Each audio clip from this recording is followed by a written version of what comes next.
미디어 선교 사역 모델에서 사실 미디어 선교 사역 모델이 제가 보기에 독자적으로 할 수 있는 사역도 있지만 또 이 미디어 선교 사역이 다양한 다른 사역들과 연결성이 참 좋더라고요. 그래서 가족이 미디어 사역 분야가 특별히 신학교 사역이라든지 아니면 뭐 교육 사역이라든지 아니면 교회 개척 사역이라든지 여러 사역들과 아주 그 연결점을 가져서 사역을 할 수 있는 좋은 툴이 아닌가라는 생각을 좀 하게 되었습니다. 일단 그 미디어 선교 사역을 이제 보기 위해서 그 선교 사역이 어떻게 변화되었는지 조금 보면 1차 산업혁명, 2차 산업혁명 뭐 잘 아시다시피 3차 산업혁명, 4차 산업혁명 이게 이거와 비슷하게 선교도 마찬가지로 제1물결 해안선 지역 선교, 그다음에 제1물결 내지 선교, 제3의 물결 그래서 미전도 종족 물결 그리고 제4의 물결 해 가지고 디지털 네이티브 선교라고 하는 용어들을 이제 나오기 시작했습니다. 그래서 그 제사의 선교 물결이라고 하는 책을 그 론 베임이라는 사람이 썼는데요. 그 사람이 이제 예수전도단에서 이 책을 출판을 했습니다. 그래서 제가 이 책을 읽어보니까 그 평신도들에게 선교에 대한 전체적인 그림을 갖게 도와주기 너무 좋은 책이더라고요. 그러니까 뭐 그렇게 전문적이지도 않으면서 큰 그림을 가질 수 있도록 도와주거든요. 근데 이게 론 베임이라는 사람이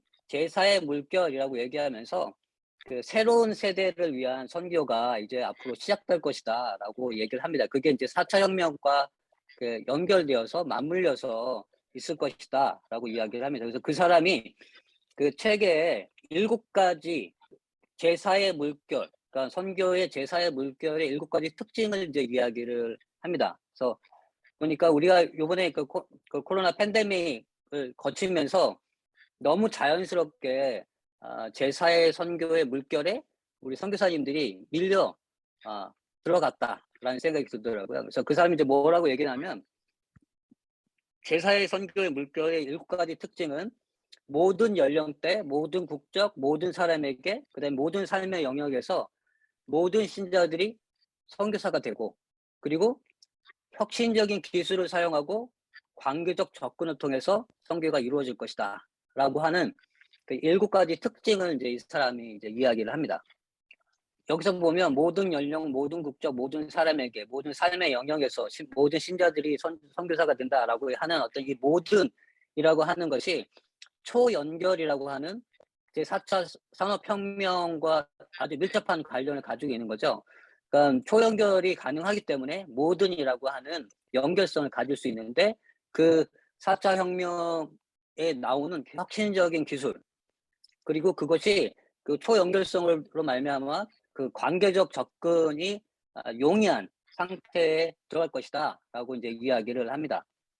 세대를 이제 구분하는 그 세대 이제 도표입니다. 여기서 보면 그 베이비붐 세대, 그 1950년대부터 1964년 요 세대를 이제 베이비붐 세대라고 이야기를 하고 X 세대를 65년에서 1979년 그리고 밀레니얼 세대, 그래서 1980년대 1994년 그 Z 세대 그리고 1995년 이후에 태어난 세대를 이제 Z 세대라고 얘기를 하는데 현재 우리가 이제 살고 있는 사람들이 이제 세대를 한번 이렇게 구분해 놨더라고요. 그래서 보면 인구 비율로는 아직 베이비붐 세대가 가장 이제 많고 Z 세대라고 얘기하는 세대가 지금 이제 아직 어린 친구들이니까 가장 이제 적은 비율을 가지고 있습니다. 거기서 보면 이제 미디어를 사용하는 어떤 걸 보면 베이비붐 세대는 아날로그 세대라고 얘기를 하고 그다음에 이제 X 세대 제가 이제 X세대 연령층에 들어가 있는데 이게 디지털 이주민이라고 표현을 합니다. TV랑 함께 성장을 했던 세대이고요. 그리고 이제 디지털 유목민, PC와 함께 성장했던 퍼스널 컴퓨터와 함께 성장했던 세대 그리고 Z세대는 모바일이라고 하는 플랫폼을 사용하기 시작하면서 그 모바일이 그 자연스러운 세대를 이제 이야기합니다. 그리고 성향을 보면 뭐 참 재밌는 게 제가 이제 X세대인데 X세대가 물질주의, 경쟁사회 딱 저를 이야기하는 것 같다는 생각이 들어요. 제가 자라오면서 물질이 굉장히 중요했던 어떤 그런 시대에 내가 살았다는 게 내가 느껴지고 또 경쟁사회 안에서 어떻게 살아남을까 고민을 했던 뭐 그런 어떤 생각이 좀 제가 이제 보여지더라고요. 근데 이제 저희가 이렇게 세대를 구분하고 있는데 이 세대 중에 특별히 Z세대라고 하는 이 세대를 좀 잘 살펴봐야 합니다. 그래서 Z세대를 이해하는 것이 이 미디어 사역의 대상이기 때문에 그렇다라기보다는 이 미디어 사역이라고 하는 요즘 최근에 나와 있는 미디어 플랫폼들이 이 Z세대에 맞춰서 그 플랫폼들이 만들어진다라는 겁니다. 왜냐면 이게 상업적 가치를 어디에 두냐면 Z세대에 두고 있기 때문에 그렇습니다. 그래서 Z세대가 어떤 특징을 가지고 있는지를 조금 이해하는 게 지금 현재 나와 있는 미디어 플랫폼을 좀 이해하는 데 좀 도움이 되기 때문에 좀 간략하게 좀 설명을 좀 해드리도록 하겠습니다. Z세대의 특징 중에 첫 번째가 디지털 네이티브입니다. 이제 디지털 원주민이라고 얘기를 하는데 디지털 원주민이라고 얘기하는 이유가 뭐냐면 SNS라든지 아니면 그 유튜브라든지 이런 미디어와 생활을 아주 많이 합니다. 그래서 주로 이용하는 SNS가 뭐냐라고 질문했을 때 유튜브, 그러니까 동영상을 보는 그래서 79%나 되고, 그리고 인스타그램은 이제 60%, 페이스북 57% 이런 식으로 그 동영상에 특화되어 있는 그 동영상이 편한 세대, 동영상을 뭘로 보냐면 우리가 보통 얘기하는 모바일이라고 얘기하는 핸드폰, 스마트폰을 사용해서 디지털 미디어를 소비하는 계층입니다. 두 번째는 뭐 자기중심적인 어떤 자기중심적주의에 있다. Z세대를 빅데이터 분석에 따르면 설명할 수 있는 유력 키워드는 개인 맞춤 서비스, 혼밥, 뭐 자기중심 이런 단어들이 나온다고 그러더라고요. 그래서 요즘 전 세계 기업이 예전에는 제가 살아왔던 세대는 소프트웨어가 하나의 어떤 물질, 그래서 그것이 어떤 물질적 가치를 가지고 있는 것에서 돈을 주고 구입을 하고 한번 구입을 하면 소유하는 개념처럼 사용을 했었었는데 요즘은 그 소프트웨어도 그 MS 워드부터 해가지고 대부분 구독형으로 가거든요. 이제 구독형이 바로 이 개인 맞춤 서비스라고 볼 수 있습니다. 한 달만 쓰고 싶다. 그럼 한 달만 이제 구독을 열은 거죠. 그리고 이제 사용할 수 있는 그런 서비스로 전환되어지는 큰 이유가 뭐냐면 지금 이제 Z세대라고 하는 자기중심적인 그 세대에 맞춰서 플랫폼을 바꿔나가는 경제가 그렇게 바꿔나가서 움직여가고 있는 것을 이제 이야기를 하는 것을 볼 수 있습니다. Z세대는 자신만의 뚜렷한 가치관을 이제 가지고 있고요. 그리고 다른 사람을 따라하기보다는 나답게 사는 거, 굉장히 개인 중심적인 어떤 생각을 이제 가지고 있는 거죠. 그래서 나답게 사는 것도 굉장히 중요시 여기는 어떤 세대입니다. 세 번째 특징은 현재 지향적 성향이라고 얘기를 해요. 현재 지향적 성향이라고 얘기를 하는데 이게 뭐 미래의 불확실성보다는 저 같은 경우는 미래의 어떤 삶의 계획이라든지 내가 앞으로 무엇이 될 것인가 뭐 이런 생각들을 많이 하고 자라왔었는데 지금 세대 친구들, Z세대라고 얘기하는 친구들은 현재 지금 삶에 집중을 하는 겁니다. 지금 내가 사는 것이 행복하면 된다라는 어떤 그런 그 생각을 가지고 있는 거죠. 그래서 집과 자동차 소유 뭐 이런 거를 고집할 필요가 없는 거고 오히려 그런 돈이 있었을 때는 해외여행 뭐 이런 거를 갈 수 있는 세대 약간 이제 Z세대라고 얘기를 하더라고요. 그 Z세대를 이렇게 나타내는 단어 중에 하나가 욜로가 있습니다. 욜로가 혹시 뭔지 아세요? 욜로라는 뜻이 어떤 뜻이냐면 욜로는 You only live once.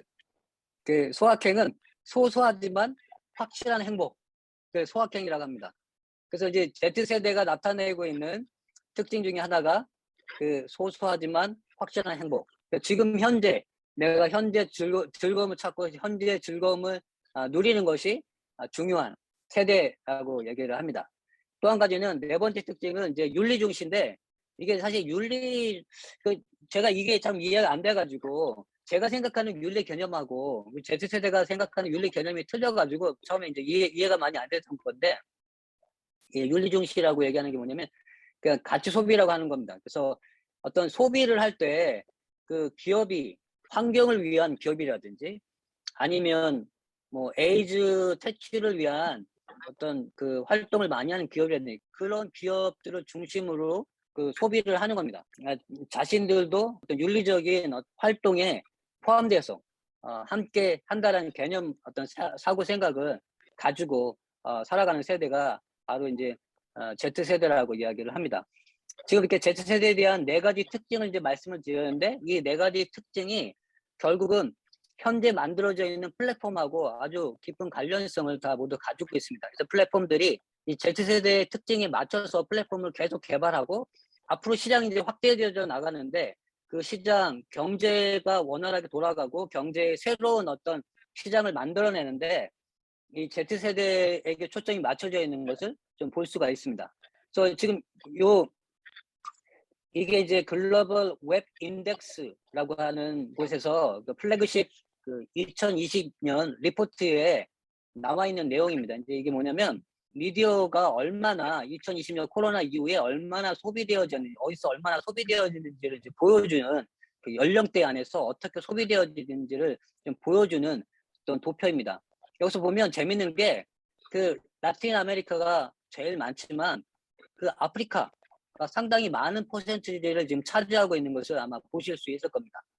그리고 이 미디어를 소비하는 계층들이 뭐 Z세대가 가장 많을 거라고 생각했는데 실질적으로 보니까 그 X세대 그리고 베이비붐 세대 그다음에 밀레니엄 그 세대 이 모든 세대들이 골고루 이 미디어들을 코로나 팬데믹 이후에 그 사람들이 소비를 하고 있었던 것을 볼 수가 있어요. 이게 뭐냐면 지금 만들어져 있는 그 미디어 콘텐츠들이 X세대를 기준으로 해서 만들어내고 있지만 사실은 거기서 만들어져 있는 그 콘텐츠들은 전 세대들이 코로나 기간을 중심으로 해서 전 세대가 골고루 그 미디어를 소비하고 있는 것을 좀 보여주는 그림입니다.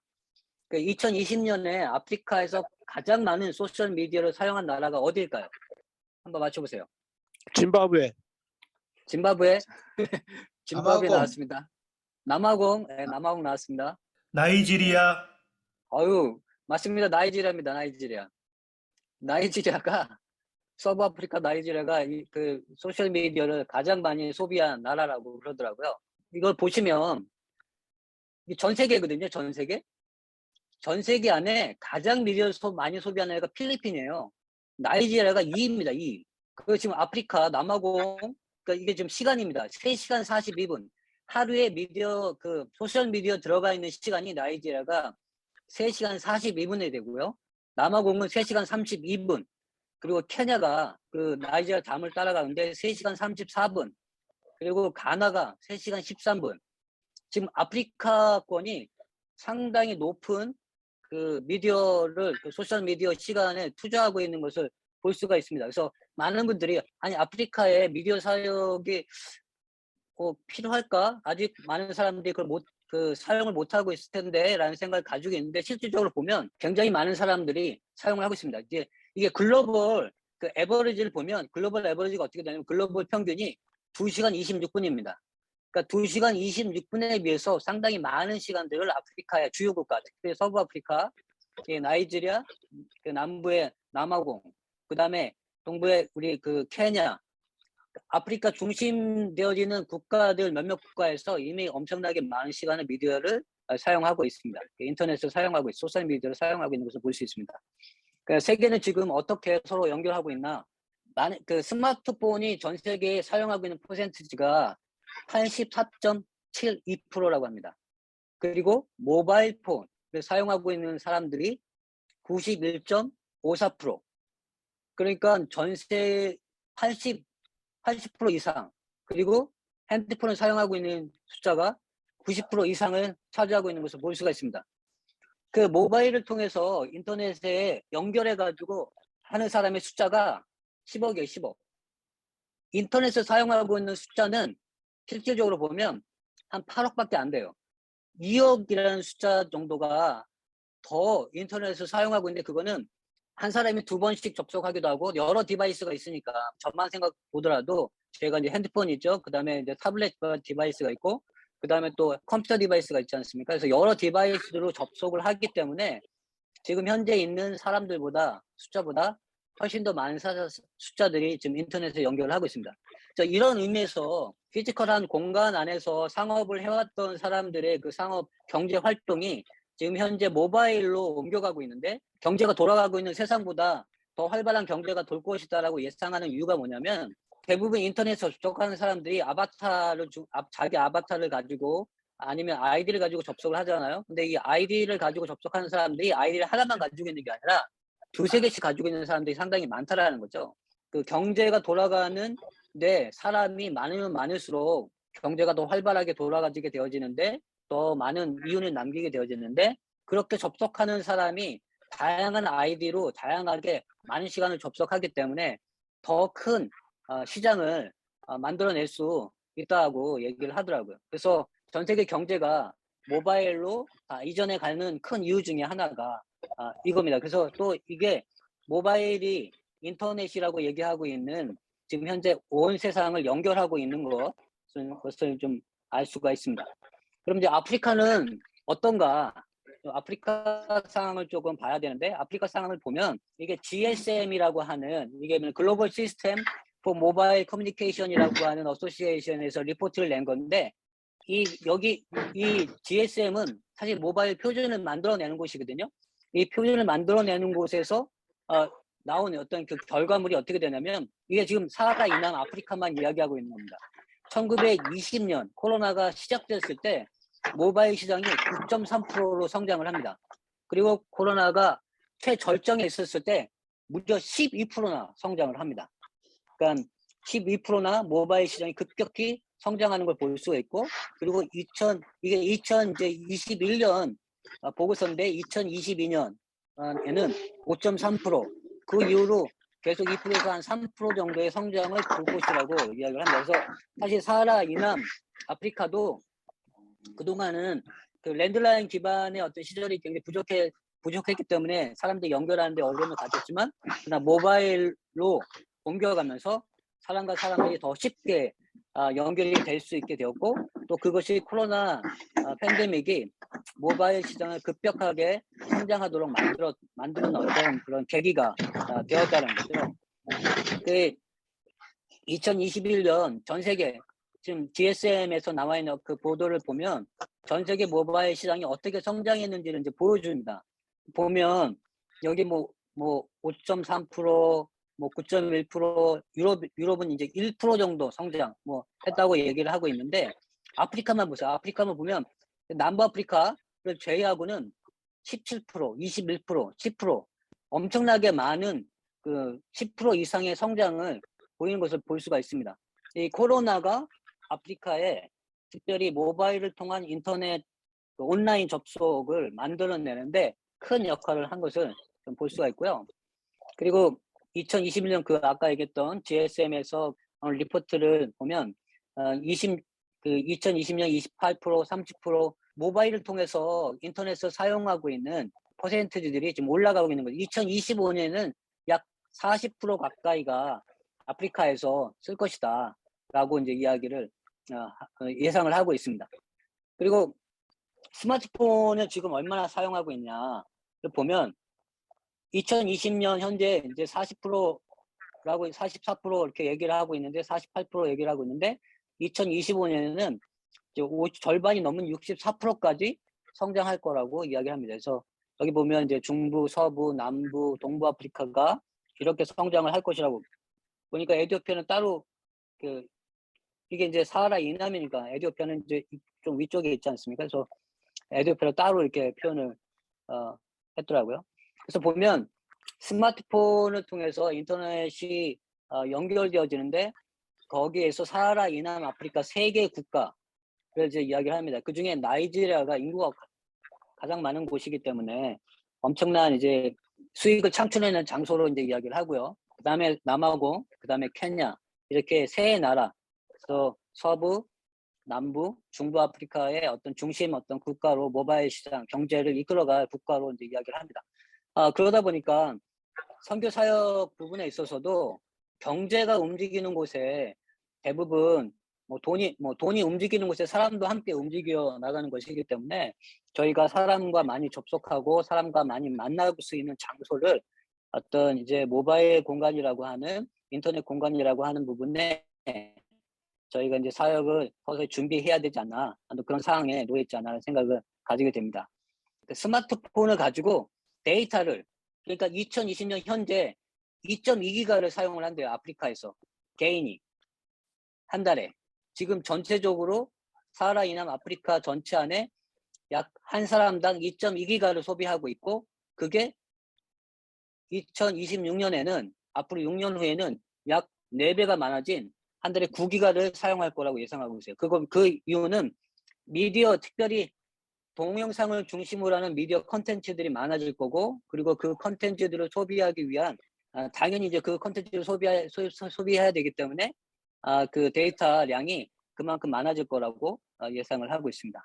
그래서 이제 미디어 사역에 대한 이야기를 본격적으로 조금 이제 하려고 하는데, 미디어 사역을 우리가 이제 생각을 했을 때 제가 이게 처음에 보여줬던 화면입니다. 보면 이 모든 삶의 영역, 모든 사람, 모든 국적, 모든 연령, 모든 신자가 선교사가 되는 어떤 이런 모든이라고 하는 것을 어떻게, 어떤 방법으로 우리가 접근할 것이냐, 그것을 이룰 것이냐에 대한 것이 있을 때 두 가지 혁신적인 기술을 사용해서 지금 얘기하는 4차 혁명 시대에 있는 그런 기술들을 얘기하고 있는 것이죠. 초연결성을 가져다주는 그 기술을 가지고 관계적 접근, 더 친밀한, 더 긴밀한 관계들을 맞춰가는 것. 그것이 이 관계적 접근이 어떻게 보면 Z세대의 성향에 맞춰져 있는, 개인주의화되어져 있는 Z세대의 성향에 맞춰져 있는 어떤 플랫폼을 만들어가고 있다는 거예요. 근데 이게 저희 선교사들의 관점에 있어서 봤을 때 어떻게 보면 선교를 도와주는 입장이 아닌가라는 생각이 듭니다. 저희가 선교를 했을 때 친밀한 관계, 개인적, 인격적 관계를 맺어나가야 되는데, 그 인격적 관계에 맺어나가는 장소가 예전에는 만남을 통해서 이루어졌다면, 이제는 모바일이라고 하는 가상의 공간 안에서 그 만남들을, 그리고 친밀한 관계를 만들어져가는 어떤 플랫폼들이 마련되어지고 만들어져 가고 있다는 그것을 우리가 인식하고 거기에 대한 준비, 그리고 그것이 미디어 사역이 이 두 가지 조건을 모두 충족할 수 있는 어떤 사역의 하나의 형태라는 거죠. 남아공에 보면 남아공에서 가장 많이 소비하고 있는 플랫폼에 대한 얘기가 있습니다. 그래서 특별히 남아공 같은 경우는 94.6%의 사람들이 지금 모바일을 통해서, 우리가 얘기하는 이제 핸드폰을 통해서 인터넷에 접속을 하고 있다고 그래요. 근데 그 인터넷 접속하는데 그 플랫폼이 10가지가 있는데 가장 많은 플랫폼을 사용하는 게 왓츠앱이라고 합니다. 그리고 두 번째가 유튜브라고 해요. 이런 플랫폼이 가장 많이 사용되고 있는 이 플랫폼 왓츠앱과 그다음에 유튜브, 이 두 가지가 이제 이야기해 주는 거는 뭐냐면, 우리가 이제 미디어 사역을 해 나가는 데 있어서 이 두 가지 플랫폼을 이용을 했을 때 가장 많은 사람들과 접속을 할 수 있다는 얘기인 거죠. 이 두 가지 플랫폼이 지금 현재 아프리카에서 남아공 안에서 가장 많은 사람들을 만나게 도와주는 하나의 역할을 해주는 플랫폼 역할을 하고 있다는 겁니다. 그럼 연령층을 보면 25에서 34세가 가장 많이 사용을 하고 있고, 여기서 보면 여성이 더 많이 지금 이 소셜미디어를 사용하고 있는 것을 좀 볼 수가 있습니다. 그래서 이 미디어라는 뜻이 뭐냐면, 이 미디어라는 뜻은 라틴어에서 온 단어인데 미디엄의 복수형이라고 합니다. 그래서 미디어는 중간, 사이를 의미하고 있는 그 두 가지 사이를 이어주는 매개체, 즉 매체를 의미하고 있대요. 근데 미디어라는 말이 제가 이 정의를 봤을 때 우리가 이제 너무 익숙하잖아요. 미디에이터. 더 미디에이터 하면 예수님 하나님 아버지와 세상을 연결시켜주는, 인간을 연결시켜주는 역할을 예수님이 하셨던 것처럼 미디어가 사실은 어떤 지식과 어떤 정보를 사람들을 연결해주는 매개체 역할을 하고 있다는 거죠.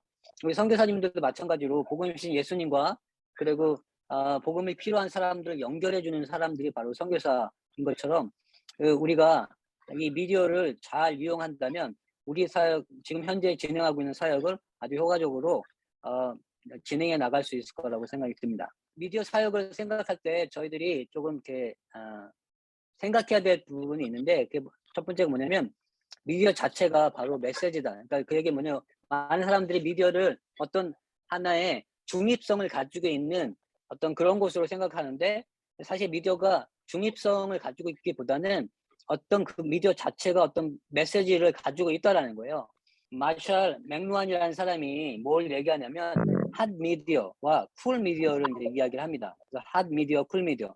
핫 미디어는 뭔가 이게 어떤 한 곳에 집중할 수 있도록 도와주는 역할을 하는 미디어를 얘기하고, 쿨 미디어는 어떤 미디어가 재생이 되어지는 중간에 커뮤니케이션이 가능한 미디어를 이야기를 한대요. 그래서 그거에 대한 어떤 예를 어떻게 드냐면, 영화는 핫 미디어에 속한다고 그래요. 왜냐하면 영화를 볼 때 우리가 불을 다 끄고 그 영화 자체에만 집중을 하도록 하잖아요. 그 영화 볼 때 누가 자꾸 옆에서 얘기를 하면 영화에 집중이 안 되고 힘들어지거든요. 근데 TV는 상대적으로 TV를 보면서 가족이 얘기하는 시간이 많이 있다라는 거예요. 그래서 그 안에 커뮤니케이션이 존재한다. 그래서 커뮤니케이션이 존재하는 미디어를 쿨 미디어라고 얘기를 하고, 어떤 일방적으로 정보를 전달하는 미디어를 이제 핫 미디어라고 이야기를 합니다. 그래서 핫 미디어는 한 가지 감각에 많은 정보가 주어져 유용자들의 참여가 필요 없는 미디어를 이야기를 합니다. 최근에 한국에 그 미디어를 교회에 많이 도입을 했잖아요. 사실 이제 미국이 그 상업주의가 교회 안에 들어오면서 교회 성장과 이 미디어를 서로 연결을 하면서 사실 교회 성장을 시켜 나가거든요. 미디어가 어떤 역할을 하냐면 설교자를 이렇게 미디어에 이렇게 비춰주는 역할을, 그래서 큰 뭐 설교자가 설교할 때 큰 옆에 있는 화면이 설교자를 이렇게 보여주는 역할을 비춰주거든요. 그러면 이제 일단 교회 안에서는 그 효과 자체가 아 뭔가 좀 새로운 시도, 그리고 신세대에 맞는 어떤 형태라고 생각을 해서 많은 교회가 그걸 이제 진행을 하는데, 사실 그게 그 설교자에 집중하도록 도와주는 역할을 해요. 그리고 설교자와 그 미디어, 특별히 영상에 남아 있는 얼굴, 그 설교자의 그 영상 화면이 그걸 보는 사람들이 친밀함을 느끼도록 도와준대요. 근데 단점이 뭐냐면, 그 친밀감이 사실은 우리가 연예인을 보는 거와 비슷하다라는 거예요. 연예인을 봤을 때 우리가 친밀감을 느끼지만 사실은 그 사람과 저하고는 전혀 관계성을 가지고 있지 않잖아요. 근데 교회 안에서도 설교자 목사님을 그 미디어를 통해서 그 사람을 비춰줬을 때 관계성 자체가 어떤 실제적인 어떤 관계성이 아니라 허상의 관계로 빠져들고, 사람들이 너무 자연스럽게 그냥 내가 저 사람과 어떤 관계성을 가지고 있다라고 생각하도록 만드는 단점을 가지고 있다고 합니다. 그래서 사실 교회라고 하는, 특별히 기독교라고 하는 곳 안에서는 우리가 전달하고자 하는 메시지의 중심이 목사님이 아니잖아요. 우리가 전달하고자 하는 중심의 역할은 그 말씀이라고 하는 예수님이 그것이 중심이 돼야 되는데, 오히려 이 핫 미디어를 사용하면서 설교자에게 집중하도록 도와주면서 예수님 메시지 자체에서부터 조금 멀어지고 그 설교자에게 관심을 가도록 집중하도록 만들어주는 역할을 하는 단점을 가지기도 한답니다.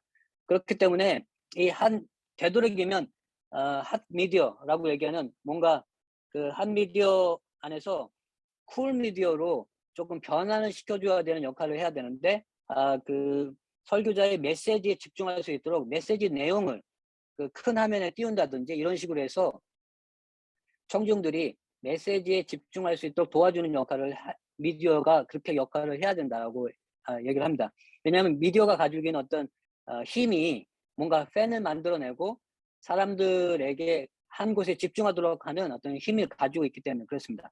또 한 가지 이제 쿨 미디어라고 얘기하는데, 이거는 뭐냐면 정보량이 적어서 이용자들이 능동적으로 참여를 할 수 있는 어떤 그런 미디어 형태를 얘기합니다. 그래서 우리가 보통 얘기하는 SNS라고 얘기하는 것 같은 경우는 이제 쿨 미디어라고 얘기를 해요. 쿨 미디어를 선교에서는 한 미디어처럼 인식해서 활용해서는 안 된다. 그러니까 쉽게 얘기해서 그 SNS, 왓츠업을 예를 들면 왓츠업을 사용하면서 마치 정보를 일방적으로 전달해주는 어떤 역할을 사용하는 어떤 도구로 쓰면 안 된다라는 거죠.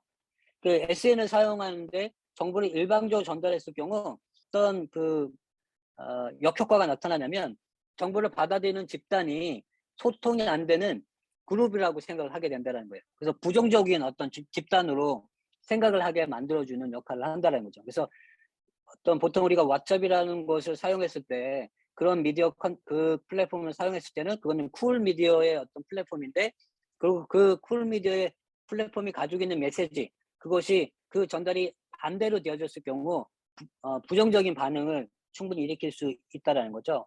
그래서 이 왓츠업 같은 경우는, 쿨 미디어 같은 경우는 오히려 커뮤니케이션의 최적화되어져 있는 미디어를 사용을 해야 된다라는 거죠. 그래서 왓츠앱에 대한 이야기를 보면 남아공에서 제일 많이 사용되어지고 있는 플랫폼입니다. 이제 그런 미디어에 어떤 속해져 있는 건데, 왓츠앱은 소통을 중심으로 사역할 때 우리가 이것을 많이 사용을 하고 있습니다. 그래서 제가 이제 뭐 간단한 예를 한 가지 이제 보여드리면, 여기 보면 저 같은 경우는 이제 왓츠앱을 어떻게 쓰냐면 성경 읽기 모임에서 왓츠앱을 사용해요. 그래서 성경 구절을 하나 그날 읽어야 될 성경 구절을 올려주고, 그리고 그 성경을 읽은 사람들이 자기가 오늘 읽었다라고 이제 표시를 해주는 거예요. 그 표시를 해주면서 서로 성경을 읽었는지 안 읽었는지 확인해주는, 뭔가 커뮤니케이션이 서로 오고 가고 있는 모임. 그리고 또 제가 왓츠앱을 또 기도 모임을 사용하는데, 여기 보면 이제 기도 제목을 한 사람이 올려주고, 그리고 그걸 같이 이제 기도하는 거예요. 기도하고 그거 기도가 끝나면 서로 아멘 아멘 아멘 하면서 서로 이렇게 리스폰스를 주면서, 뭔가 기도 모임 안에 서로 이 기도에 내가 함께 동참하고 있다라고 생각하는 그래서 커뮤니케이션, 소통이 원활하게 돌아가고 있는 목적에 맞게 그 미디어를 사용했을 때 그 미디어가 어떤 효과를 발휘한다는 거죠. 두 번째로 많이 사용하고 있는 게 유튜브입니다. 남아공에서 두 번째로 많이 사용하고 있는 게 유튜브인데, 이게 유튜브는 플랫폼이 조금 독특합니다. 유튜브는 핫 미디어의 기능을 가지고 있어요. 그러니까 어떤 정보를 잘 전달해주는 역할을 좀 해요. 그래서 그 유튜브 채널을 통해서 사람들이 가장 많이 보는, 유튜브를 통해서 찾는 컨텐츠들이 뭐냐면 엔터테인먼트가 가장 많은데, 뭐 이거는 뭐 기타니까. 근데 두 번째로 가장 많은 카테고리를 차지하는 게 교육입니다. 교육과 학습이라고 하는 카테고리가 가장 많은, 두 번째로 많이 사용을 하고 있어요. 이 유튜브라고 하는 채널, 특별히 플랫폼은 교육 콘텐츠에 굉장히 용이하게 최적화되어져 있는 것을 볼 수가 있어요. 교육을 한다면 그 유튜브는 특별히 이제 일방적으로 전달되어지는 어떤 형태가 많이 있기 때문에, 그 일방적으로 전달되어져 있는 핫 미디어, 그러니까 집중하고 그 메시지에 사람들이 집중할 수 있도록 도와주도록 맞춰져 있다라는 거죠. 사하라 이남에 나와 있는 사람들이 조사를 했습니다. 그 퓨 리서치 센터에서 조사를 했는데, 아프리카 안에서 지금 미디어가 가장 어디에 좋은 영향력을 끼쳤냐를 봤을 때 제일 첫 번째로 꼽는 게 에듀케이션이었습니다. 교육이었습니다. 사하라 이남 아프리카에 있는 많은 사람들이 이 교육과 관련된 컨텐츠들을 굉장히 많이 요구하고 있고, 그 컨텐츠를 많이 소비하고 있다는 것을 볼 수가 있습니다.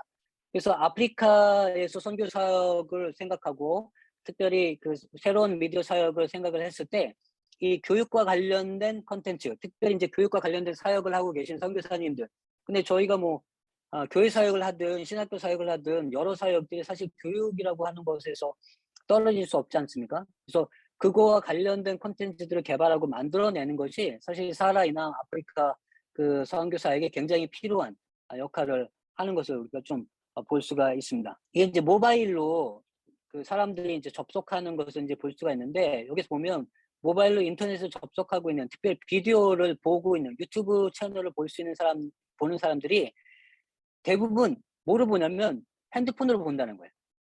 핸드폰으로 대부분 유튜브 채널 동영상을 보고 그걸로 교육에 참여를 한다는 거예요. 그래서 그렇기 때문에 유튜브 채널에 콘텐츠를 제작을 할 때는 항상 무엇을 고려해야 되냐면 핸드폰에 최적화되어져 있는 영상을 만들어야 된다는 거죠. 그러니까 뭐 저 같은 경우는 이제 성경을 읽는 콘텐츠를 제가 만들어서 올리고 있는데, 그게 이제 아프리카안스하고 코사어 두 가지 언어로 지금 만들어서 지금 올리고 있습니다. 근데 처음에 아프리카안스를 2020년에 시작했을 때는 이 부분에 대해서 내가 정확히 잘 몰라가지고 너무 글자가 많은 거예요. 그러니까 모바일로 사람들이 대부분 유튜브를 시청하는데 글자가 너무 많으니까 글자를 제대로 그 성경 구절을 못 읽을 정도로 글자가 작아서 사람들이 어려움을 겪더라고요. 그래서 그다음부터는 그다음 이제 제작되어지는 것들은 좀 글자 크기를 크게 해서 모바일로 사람들이 볼 수 있는, 핸드폰을 볼 수 있는 콘텐츠를 만드는 거. 그래서 그 미디어 콘텐츠를 제작을 했을 때 아프리카에서 가장 많이 현재 소비하고 있는 미디어 콘텐츠는 유튜브고, 그 유튜브 비디오 콘텐츠는 모바일을 통해서 이루어지고 있다는 것을 이제 인식하고 거기에 맞춰서 최적화돼서 만들어내야 되겠죠. 현재 유튜브는 전 세계 20억 명이 사용을 한다고 합니다. 그 인터넷 사용자의 79%가 유튜브 계정을 가지고 있고요. 이게 80개의 언어로 제공이 되고, 그리고 인터넷 인구의 95%를 커버하도록 되어져 있다고 합니다. 그리고 심지어 매일 사람들이 유튜브를 시청하는데 유튜브 시청이 10억 시간, 그리고 미국 기업 중 62%가 유튜브에 동영상 콘텐츠를 올리고 채널을 가지고 사용하고 있고요. 모바일 기기로 이 유튜브를 보는 사람들의 70% 이상이 되어지고 있다고 합니다. 실질적인 어떤 사역의 모델을 좀 보면, 제가 2020년 8월 6일 날 아프리칸스 온라인 성경을 유튜브에 채널에 올리기 시작했습니다. 근데 지금까지 약 4,952회를 사람들이 조회를 했어요. 조회했고, 그리고 현재 구독자가 55명, 얼마 안 되죠. 시청 시간이 227시간, 이렇게 시간이 이제 있는 것을 이제 볼 수가 있습니다. 2020년 8월 6일 날 시작했지만 약 5,000번의 조회수를 가지고 있다는 것을 제가 이 자료를 보고 좀 놀랐어요.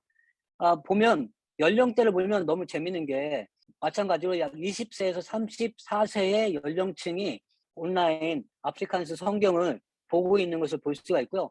재밌는 것은 45세에서 54세 연령층에서도 상당히 많은 숫자가 보고 있는 것을 볼 수가 있습니다. 그리고 너무 재미있는 거는, 이 성경 콘텐츠는 여성보다 남성이 훨씬 더 많이 보고 있어요. 약 70%, 72%의 사람들이 이 온라인 성경을 통해서, 온라인 성경에 접속해가지고 또 그 성경을 통해서 성경을 읽고 있는 것을 볼 수가 있습니다. 이 사람들이 과연 이 온라인 성경을 어떻게 접속을 했을까 보면, 유튜브에 검색이 제일 많아요. 유튜브로 검색해갖고 약 53%라는 사람들이 유튜브 안에서 아프리칸스 바이블을 검색해서 그걸 통해서 성경을 봤다는 거예요. 제가 이걸 보면서 재밌었던 게 뭐냐면, 제가 이게 아프리칸스 성경을 남아공에 있는 교회 공동체에 있는 친구들에게 성경을 함께 읽는 데 도움을 주는 어떤 장치 도구로 이거를 이제 만들기 시작했는데, 나미비아가 이제 아프리칸스를 쓴 사람들 많지 않습니까? 나미비아에 있는 사람들도 접속해서 이 동영상을 시청을 하더라고요. 아프리칸스 바이블이 생각보다 재밌게 남성 아프리칸스 언어를 쓰고 있는 남성들에게 많이 접근할 수 있는 하나의 장치, 그리고 연령층은 25세에서 34세에서 또 45에서 54세는 기대하지도 않았는데, 이쪽에서 또 많은 숫자들이 접속하고 있는 것을 좀 볼 수가 있고요. 두 번째, 제가 이제 온라인 성경을 2021년 8월 6일부터 시작을 했습니다. 근데 8월 26일부터 시작을 해서 아직 1년이 안 됐는데, 지금 3,220뷰가 있었고, 그리고 이 구독자는 아프리칸스 성경보다 더 많아요. 62명이 현재 이제 구독자가 되어져 있는 것을 볼 수 있습니다. 이게 굉장히 빠른 속도로 구독자들이 이제 늘고 있는 것을 볼 수가 있고요. 너무 재밌는 거는 남자들이 여기도 많아요. 미디어 사역이 꼬서를 쓰고 있는 남자들을 위한 무려 84%라는 사람들이 꼬서 성경을 봤다고 얘기를 하고 있고, 연령층도 재밌게 45세에서 54세가 제일 많습니다. 45세에서 54세 남자들을 위한 어떤 이 컨텐츠들을 만들어내는데, 유튜브 컨텐츠를 위해서, 물론 이제 꼬사어 부족 언어를 사용하는 어떤 컨텐츠이긴 하지만 어떤 접근하는데 용이한 어떤 플랫폼이 될 수 있지 않을까라는 생각을 했습니다. 마찬가지로 여기도 꼬사어 바이블, 꼬사어 성경을 접근하는 사람들이 가장 많은 퍼센트가 차지하고 있는 게 유튜브 안에서 서치하는 겁니다. 유튜브 안에서 서치해서 사람들이 성경을 현재 읽는 것을 좀 볼 수가 있습니다. 그래서 다시 한번 7가지 이 내용을 가지고 이제 얘기를 해보면, 우리가 모든 사람들에게, 모든 삶의 영역에서, 모든 국적의, 모든 연령대의 사람들에게, 특별히 우리가 만나는 사람들이 신자가 선교사가 되도록 도와주는 역할을 하는데, 우리가 혁신적인 기술을 사용하고 관계적 접근을 통해서 이루어져야 되는데, 저는 그 미디어 사역이 그 부분에 있어서 굉장히 특화되어져 있는 사역이라고 생각을 합니다. 그리고 특별히 접근하기 어려운 계층들, 특별히 남자들라든지 아니면 연령층으로 봤을 때 뭐 50대 이상의 연령층, 이런 사람들의 연령층을 겨냥한 사역적인 부분에 있어서는 미디어 사역이 의외로 효과가 있는 사역이 되어질 수 있지 않을까, 그런 생각을 좀 합니다. 그래서 미디어 사역은 중간 매개체 역할을 하기에 아주 적합합니다. 그래서 메시지를 전달자에게 효과적으로 전달하는 역할을 하고, 그다음 모든 사역에서 매개체 역할을 할 수 있다라는 거예요.